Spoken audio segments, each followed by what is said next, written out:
अस्सलाम वालेकुम फ्रेंड्स, एक शॉर्ट सी वीडियो बना रहा हूँ। एक भाई ने मैसेज किया था कि जब हम ओबीएस में कोई लिंक ऐड करते हैं ब्राउज़र में तो उसमें ऐड आता है, उस ऐड को किस तरह रिमूव किया जाए। तो ये ज़रा गौर से देखिएगा, यहाँ सीन में जब आप ब्राउज़र पे क्लिक करेंगे तो आपने साथ ही इधर ऊपर प्रॉपर्टीज़, फ़िल्टर्स और इंटरैक्ट का एक ऑप्शन होता है, इसके ऊपर क्लिक कर देना है। ठीक है, इसके ऊपर जब क्लिक करेंगे तो यहाँ पे ये मान लो कि एक एड्स आया हुआ है आपकी वेबसाइट पे, जैसे कि यूट्यूब की एक वीडियो है, इस पर एक ऐड आया हुआ है। तो इसको मैं जब प्ले करता हूँ तो ये Dark साथ ऐड चल spots, रहा है, ये dullness, देख लें। uneven तो skin. यहाँ से जो इन है ना, सब का मैंने ये नया स्किप ऐड गाइड पे प्राप्त क्लिक करिए। करूँगा, इधर से ये आपका माउस काम करेगा।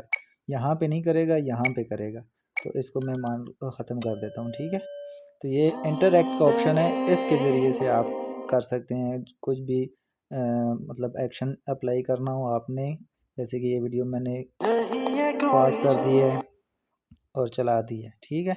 यहाँ पे आप सब कुछ कर सकते हैं, जैसे कि ये देख लें, मैं बड़ा छोटा भी कर रहा हूँ यहाँ से, मतलब आपका माउस यहाँ पे काम करेगा, ठीक है। उम्मीद है आपको समझ आई होगी इस वीडियो की।